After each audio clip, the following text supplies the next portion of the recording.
Hi everyone, welcome to Cache Walks. Today we're at Atiu Creek Regional Park. Come with us, we're going to get lots of geocaches.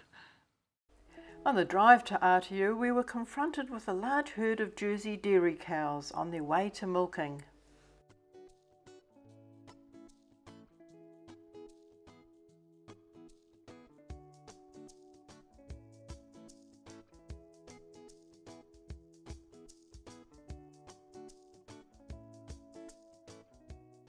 We stopped off for a closer look.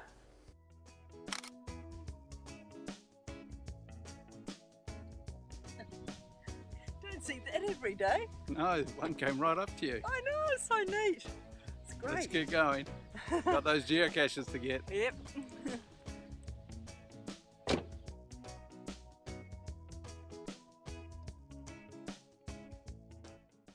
Then it was on into the park. Atiu is a working farm on the edge of the Kaipara Harbour, an hour and a half's drive north of Auckland.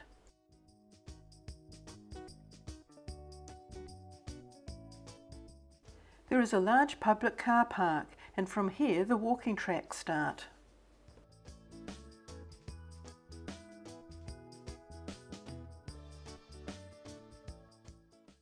Atiu Creek Regional Park lies on the eastern edge of the Kaipara Harbour, New Zealand's largest estuary and the second largest harbour in the world.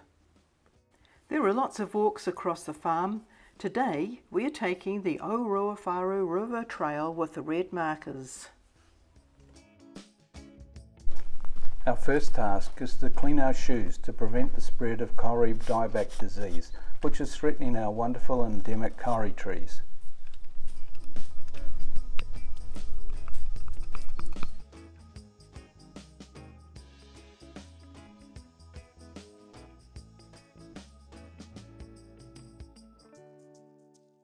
There are presently 60 caches in the park. We are hoping to pick up around 30 today. Okay, found it. Just a little pill bottle. Then it was on to another fence post cache. Found it. Here we came across two po kaitiaki. These carved warriors guard the entrance to the park and the visitors within. There are going to be a lot of fence post caches today.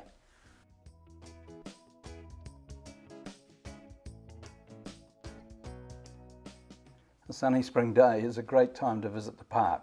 It's not too hot and spring lambs are about.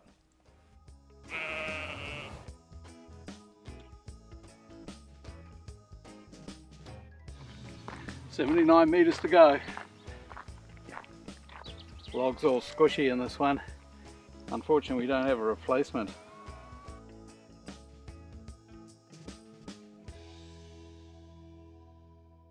There are cattle stops here, so people with their bikes can pass easily from paddock to paddock.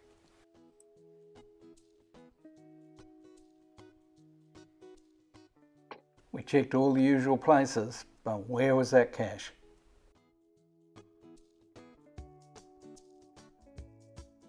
Can you see the cache? And amongst the stones.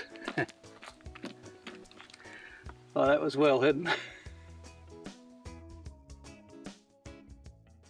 We headed up for a look at Heretoka Pa on the hillside and the sunshine in the distance.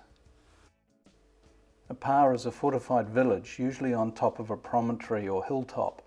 Built by Maori, they are fortified settlements with defensive palisades, terraces and trenches. Steep up here, wouldn't like to attack that pa. From up here you can see the farm track winding its way along the hillside, and we're just coming up to the first large defensive trench, and then the flat area on top where there was buildings and palisades. You can see the steep sides to the hillside, making it hard to get up, and finally two large defensive trenches at the other end. Heretoka was occupied 200 or 300 years ago, and we decided to walk along the top to see what we could see of the fortifications. We came first to the large defensive trench.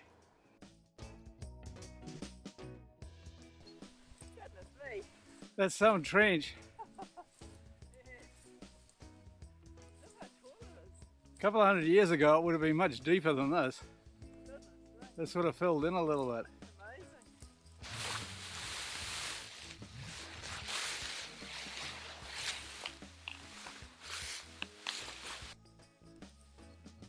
And then you go on up to the final defence of the pa.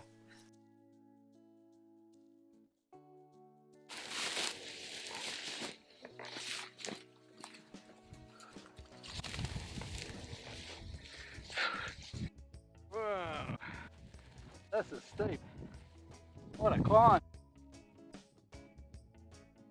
How could you ever attack anyone up here? With difficulty.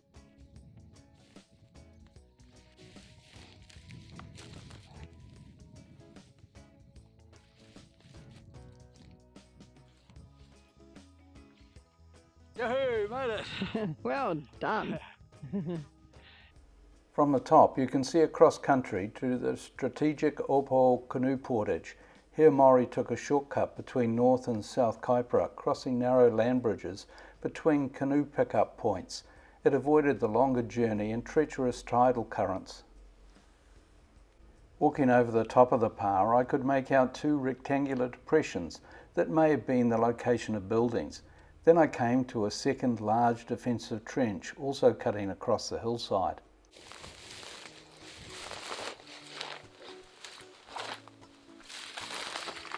Whoa. Oh no! Oh no!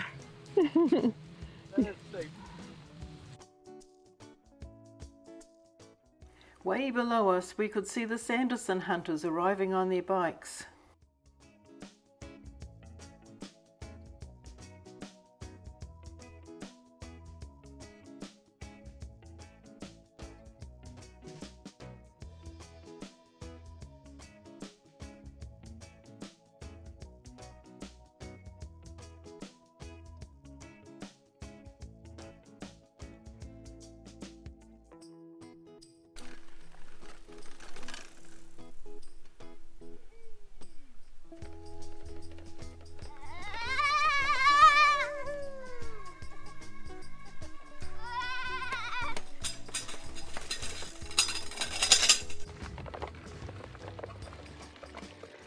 In some paddocks you had to take it slow and quiet so as not to disturb the ewes with their lambs.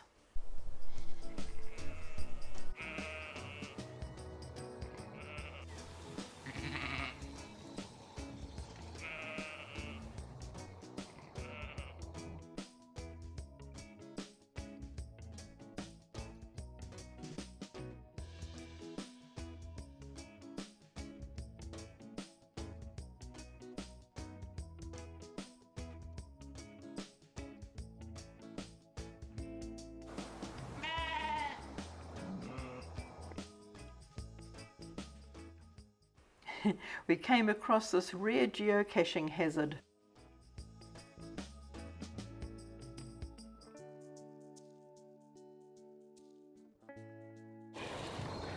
There you are, all safe and sound. Next we came to Solomon's Pa. Solomon was chief of Te Orioho, a Northland hapu of Ngāti Whātua. Here we climbed up a defensive bank to the top of the pa to find the geocache.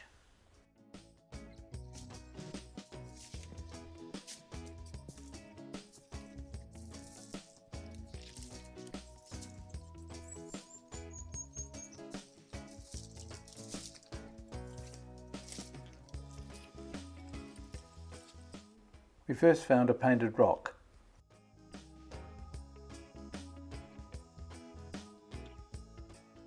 Then the geocache was spotted.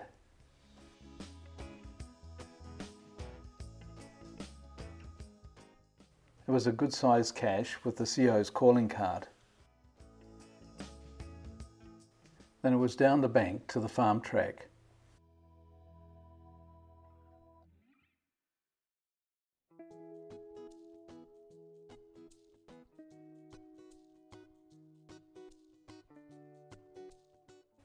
The view was amazing here.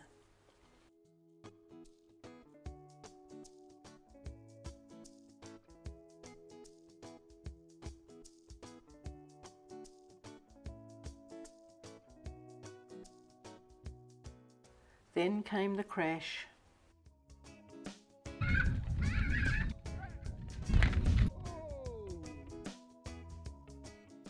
Ivy was fine, but they took it easy for a little while.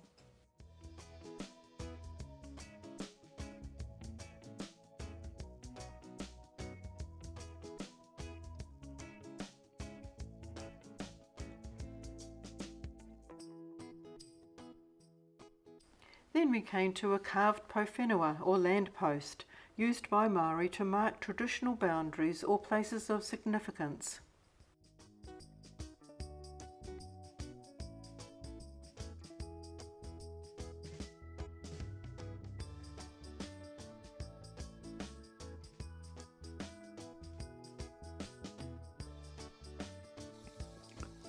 Got it. Well done. On the log.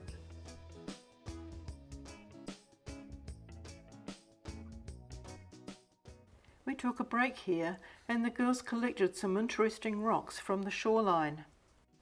Then it was a long walk uphill back to the car park. There we go, all signed. And we just put it away. Safe for the next person.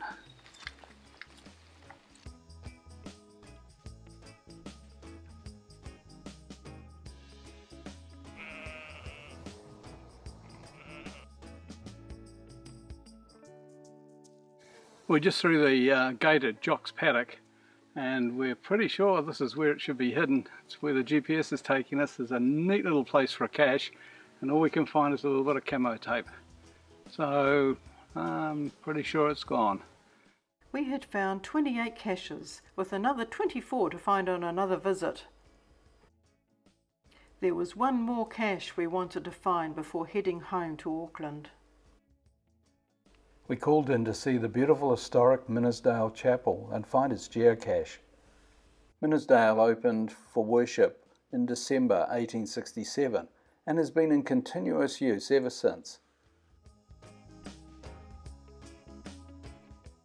The framing and the stained glass windows of this little Gothic building were brought to New Zealand from England by the Reverend Brooks. Local settlers provided both kauri timber and labour. Reverend Brooks came to New Zealand as part of the Albert Land scheme. The Albert Landers were a group mainly made up of Protestants who broke away from the established Church of England. The Albert Land scheme promised freehold land and a classless society. 3,000 settlers made their way to New Zealand. The harsh conditions and the inexperience of the settlers doomed the scheme to failure.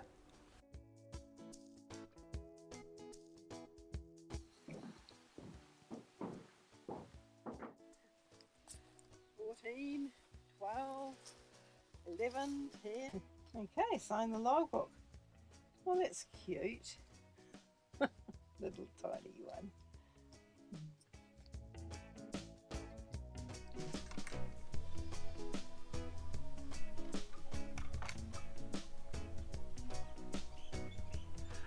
Well, this brings us to the end of our cache walk. We hope you enjoyed the lovely park, the geocaches, and this gorgeous little church. Thanks for watching. And don't forget to go geocaching.